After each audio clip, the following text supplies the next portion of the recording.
Assalamualaikum warahmatullahi wabarakatuh. Alhamdulillahirabbil alamin. Bersyukur kepada Allah, berselawat kepada Nabi. Allahumma shalli ala sayyidina Muhammad. Allahumma shalli ala sayyidina Muhammad. Allahumma shalli ala sayyidina Muhammad.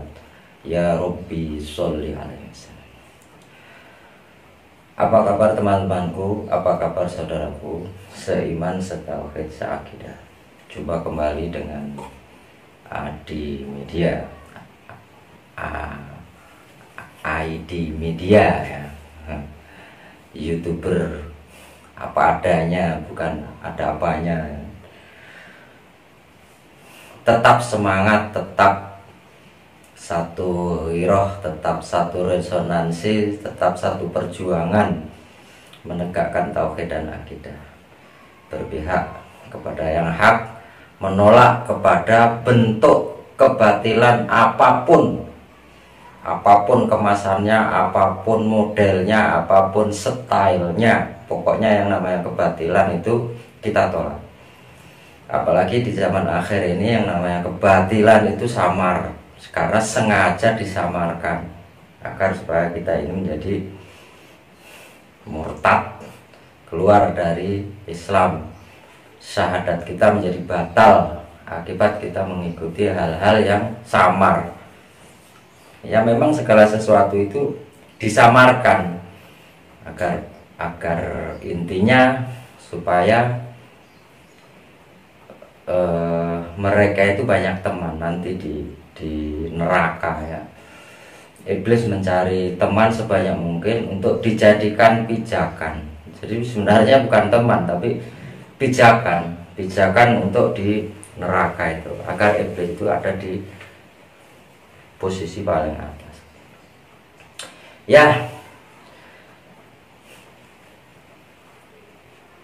kita memang harus waspada ya, karena akhir zaman ini kita memang harus selalu bersegera dalam beramal soleh, karena memang perintahnya seperti itu ya, perintah anjuran dari Rasulullah agar kita bersegera dalam melakukan amal-amal yang soleh, perbuatan yang bermanfaat untuk agama kita, untuk bangsa kita, untuk negara kita ya. Karena kita tahu negeri kita tercinta ini sedang diobok-obok oleh Asong dan Aseng ya, melalui agen-agennya, yaitu elit-elit lokal, Londo Ireng, Londo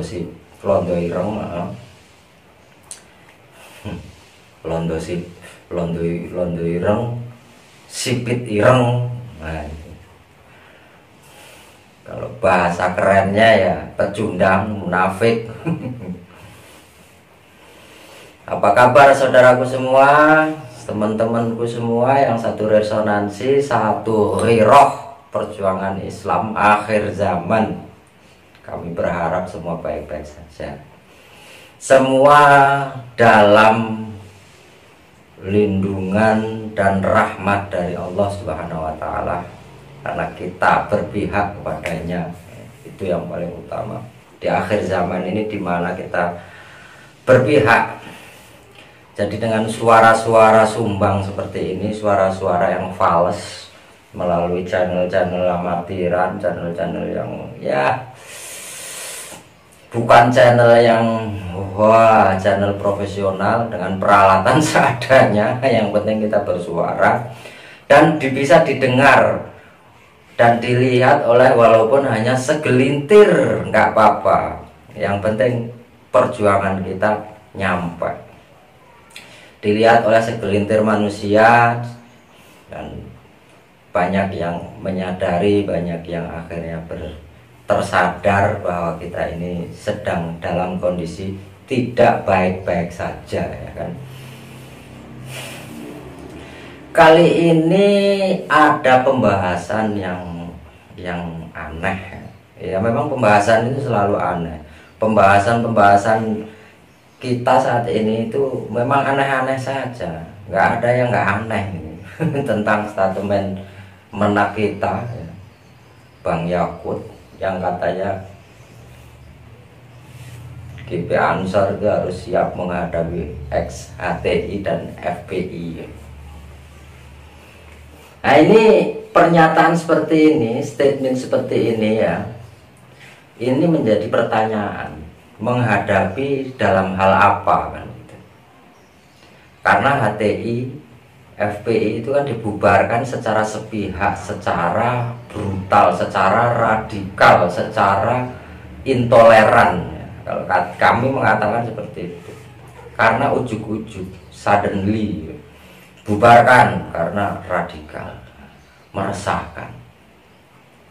Dan ini harus dihadapi XX-nya itu. Jadi dihadapi itu dalam hal apa? Kalau dihadapi dalam hal hard power, artinya menggunakan kekuatan, ini berarti kan ngajak perang. Sebaiknya kalau seorang menak itu nggak seperti itu, bahasanya itu nggak seperti itu. Karena yang namanya menak itu kan mengkoordinir bagaimana negara itu menjadi aman, tentram, tidak ada gesekan antara penganut-penganut selain Islam, dan mengkoordinir para penganut para kaum muslim ini agar tetap istiqomah di dalam menjalankan syariat Islam.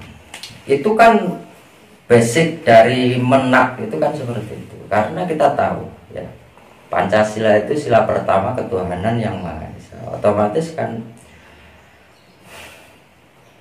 berarti kita yang mayoritas umat Islam ini, basic kita, hukum kita ini ya pasti ke situ arahnya, yaitu Islam.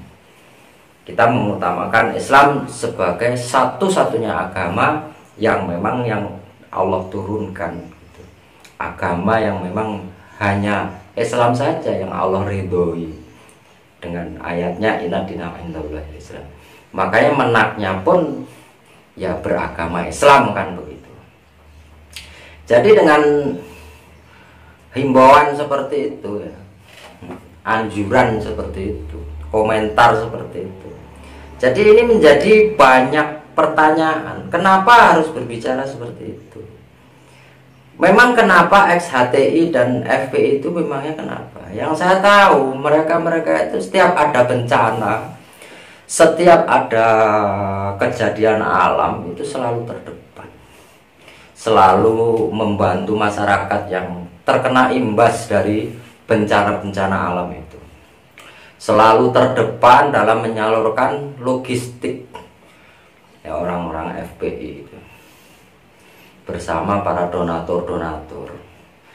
Dan di antara para yang sudah pada pulang, sudah meninggalkan tempat kejadian itu, para FPI itu selalu masih ada di situ membantu masyarakat, berkeliling mencari korban-korban, baik korban yang meninggal ataupun korban kerusakan rumahnya atau apa dan lain sebagainya.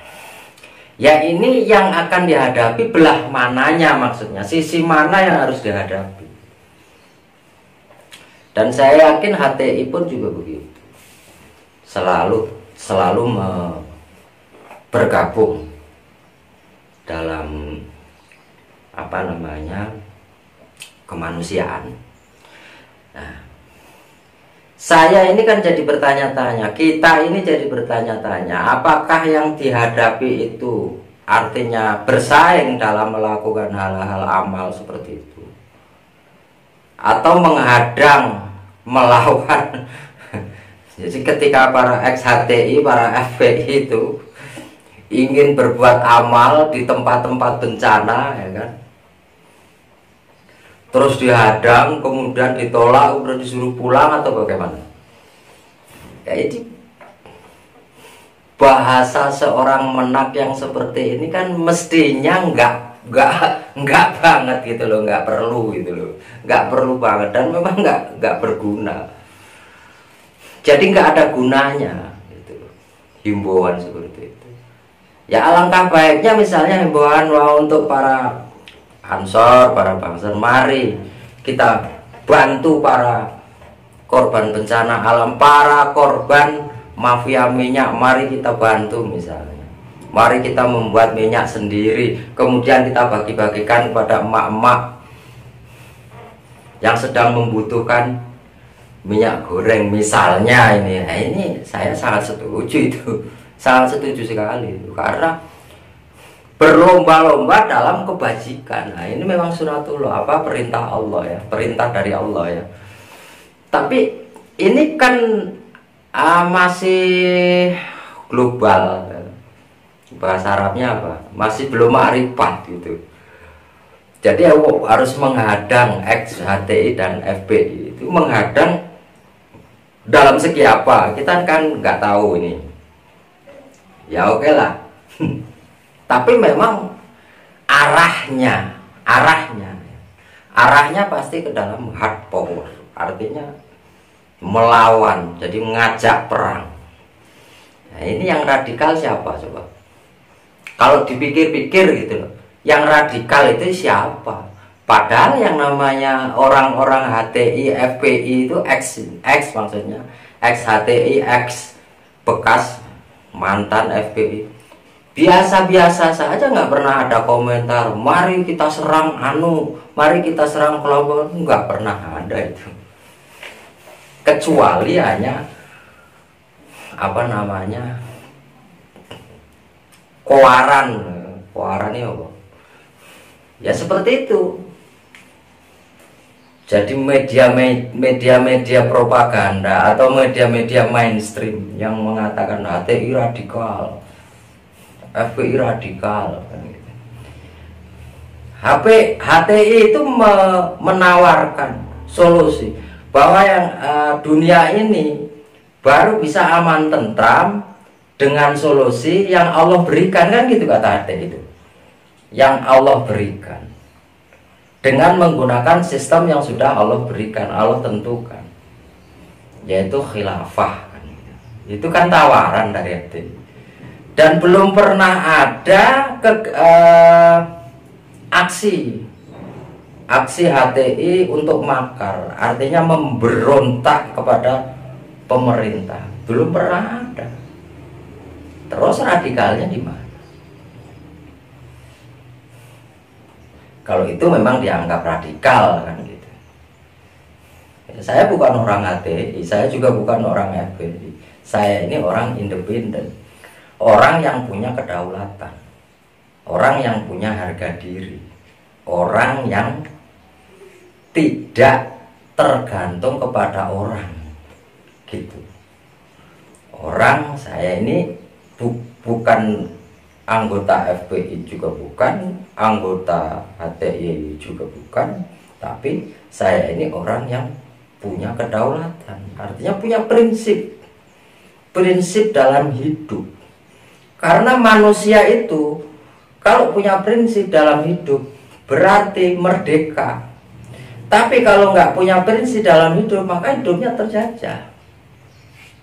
Kan gitu. Walaupun dia seorang pejabat, walaupun dia seorang petinggi sebuah negara, petinggi nomor 1 sekalipun, tapi kalau tidak punya ideologi, tidak punya kedaulatan, hidupnya dalam impossible hand, maka hidupnya terjajah. Dan akhirnya akan menjajah rakyatnya. Karena menguasai, berkuasa di dalam sebuah negara, tapi disetir oleh orang-orang di baliknya. Biasanya sponsor. Kan gitu ya. Jadi manusia itu harus merdeka, artinya punya kedaulatan, punya prinsip, dan tidak mau diatur dengan oleh orang lain, kecuali hanya diatur oleh Allah.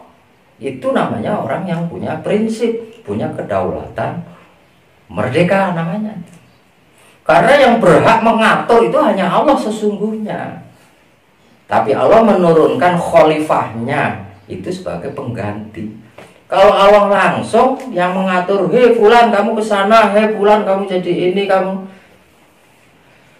bukan kapasitas, nggak akan terjadi hal seperti itu. Nah, kalau turunkan Rasulullah, turunkan Nabi, para Rasul, malaikat sebagai perantara. Jadi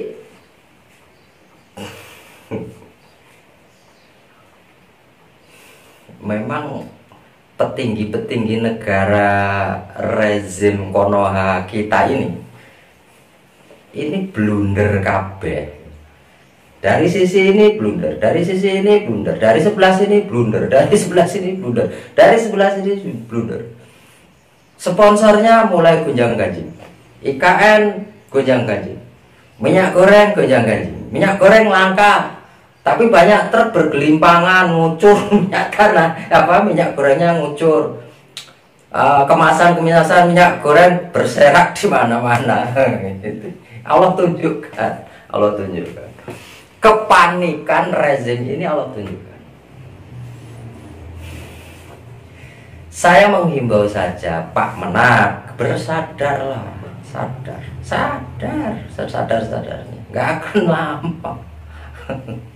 Untuk apa seperti itu? Saya yakin panjenengan itu tidak tenang hidupnya karena ditekan. Berbicara dengan gagah ya, di depan mic, di depan media sosial dengan tegas misalnya begini, dan terhormat, berpakaian rapi, tapi jiwa sampean itu nggak merdeka, jiwa sampean itu terjajah karena ada tekanan-tekanan di belakang sampean itu.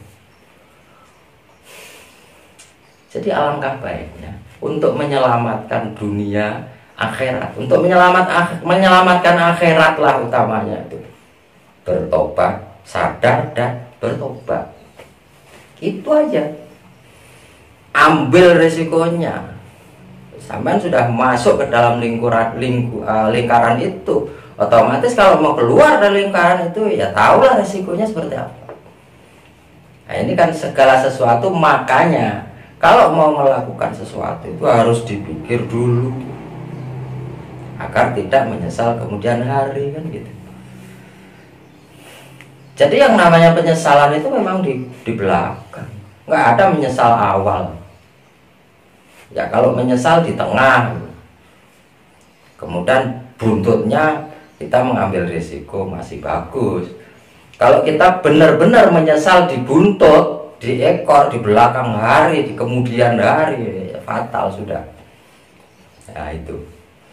Jadi saya minta, kami ini hanya ingin tahu, ingin kejelasan yang dihadapi dan menghadapi XHTI dan FPI itu menghadapi dalam segi apa dan konteksnya yang bagaimana, bentuknya itu. Jadi jangan membuat masyarakat ini menjadi bingung, masyarakat ini menjadi bertanya-tanya apa sih sebenarnya makna daripada kata-kata bapak itu, kan gitu ya. Jadi nggak ada gunanya. Kita tahu dunia perpolitikan, ya, politik global ini sedang memanas, dan Eropa saat ini Islam itu sudah menjamur, dan tanda-tanda akhir zaman itu sudah semuanya terjadi di Mekah, di Madinah, sebagai Mekah dan Madinah itu kan sebagai benteng kita. Ini sudah jebol oleh Muhammad bin Salman. Badai, salju, semuanya sudah. Para mualaf di Eropa sudah berbondong-bondong. Itu semua ada petunjuknya, ada bahasannya di dalam kitab-kitab itu.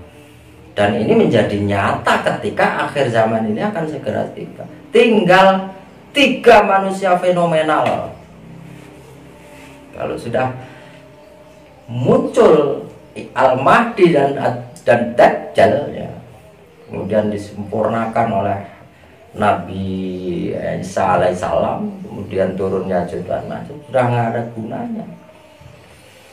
Semuanya sudah tidak ada gunanya. Teknologi apapun tidak ada gunanya. nuklir juga nggak ada gunanya, semuanya tidak ada gunanya. Justru yang berguna itu senjata seperti pedang, tombak, panah, dan lain sebagainya. Ini dari berbagai sumber mengatakan seperti itu. Walaupun ada juga sumber yang mengatakan tetap ada teknologi, cuman teknologi dikendalikan melalui syariat Islam. Masuk akal, semuanya masuk akal. Dua-duanya benar. Dan itu tidak ada perselisihan, karena hanya selisih pendapat. Sah-sah saja. Kalau pendapat yang seperti itu sah. Jadi dua-duanya benar. Yang menganggap bahwa teknologi akan segera punah dengan adanya hantaman-hantaman dari langit, sah, boleh. Artinya memang ilmiah gitu kan. Nggak mengada-ada, nggak seperti Pak Menang ini. Jadi kalau membuat statement, membuat apa sih namanya ya, komentar-komentar itu yang ilmiah gitu loh Pak Menang. Jadi kita ini gampang memahami gitu loh. Kalau bahasa nggak ilmiah itu kita sulit untuk memahami. Dan jangan banyak teori, karena teori itu kadang-kadang nggak sesuai dengan prakteknya, tidak sesuai dengan kondisi sesungguhnya. Kayak nama teori itu semua juga bisa membuat teori heliosentris, teori geosentris, itu bisa, semua juga bisa. Wong teori tinggal asumsi gitu kan. Cuman yang jadi masalah hitung-hitungan matematikanya gitu loh Pak. Kalau hitung-hitungan matematikanya itu nggak sesuai, ya itu teori itu menjadi mentah. Tapi biasanya nih karena punya power, punya kekuasaan, kalah debat ngamuk, kalah argumen manggil polisi, biasanya seperti itu biasanya, karena punya kekuasaan. Jadi pendapat salah harus benar gitu ya. Begitu saja. Saya hanya mengomentari hal itu sedikit saja. Tolong kalau berargumen dan memberikan instruksi itu yang ilmiah dan yang masuk akal. Jangan sampai orang gagal paham. Ingat Pak, sekarang akhir zaman, tanda-tandanya sudah kejadian semua. Tinggal munculnya Imam Mahdi, Dajjal, Ya'juj Ma'juj, dan Nabi Isa alaihissalam. Jadi jangan menyesal nanti Bapak. Nggih. Pasti panjenengan tahu. Semoga video ini nyampe ke jenengan. Nggih. Wabillahi taufiq wal hidayah. Wassalamualaikum warahmatullahi wabarakatuh.